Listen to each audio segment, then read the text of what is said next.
ओम श्री परमात्मने नमः. ज्ञानदेवांचा आत्मसंवाद प्रकरण 2. सद्गुरु वंदन. सद्गुरु शिष्यालाही वंदकाच्या रूपात उरू देत नाहीत. ओव्या आहेत 47 ते 49. सद्गुरु स्वतः वंद्यत्वाने शिष्यापुढे येत नाहीच, पण ते शिष्यालाही वंदकाच्या रूपात उरू देत नाहीत असं ज्ञानदेव सांगत आहेत.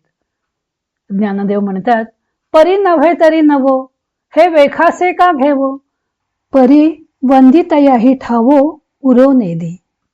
वेखासे म्हणजे आग्रह. ठीक आहे, सद्गुरु वंदन करून घेत नाही तर न घेवत.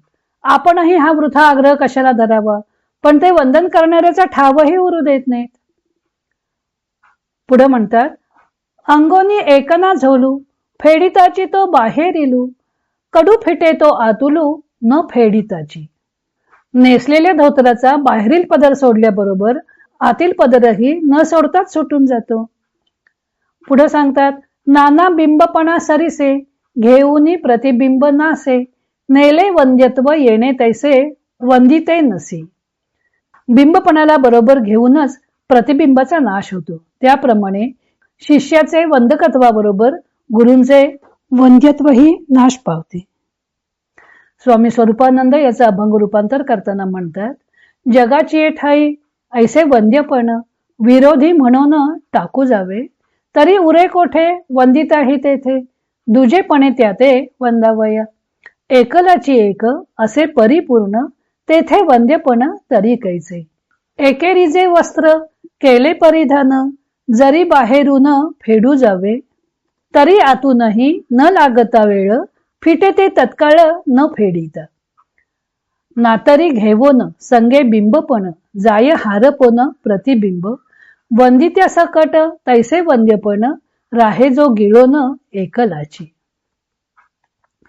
सूर्याचे स्वतःसाठी उदित न होणे, आपले समर्पण आपल्याला न लाभणे, किंवा आकाशाच्या आरशाने प्रतिबिंब ग्रहण न करणे, अशा प्रतिमाने ज्ञानदेवाने सद्गुरु परमात्मा कसा वंद्य होत नाही ते स्पष्ट केले.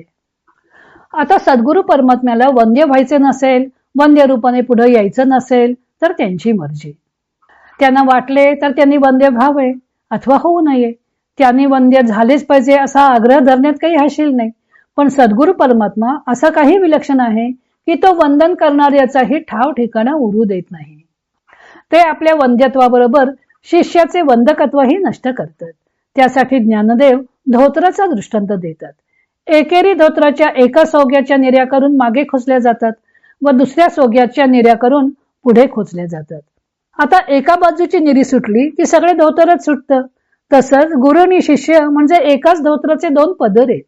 गुरुपणाचा पदर सुटला की शिष्यपणाचा पदरही सुटून जातो व अखंड एकच वस्त्र जसं शिल्लक राहतं, त्याचा कुठला पदर पुढचा व कुठला मागचा हे कळत नाही. त्याप्रमाणे गुरु शिष्य रूपी एकच वस्त्र राहतं. गुरुचा गुरुपणा गळून गेल्यावर शिष्याचाही शिष्यपणा नाहीसा होतो. अर्थातच वंद्य वंदकत्व भावाचाही लोप होतो.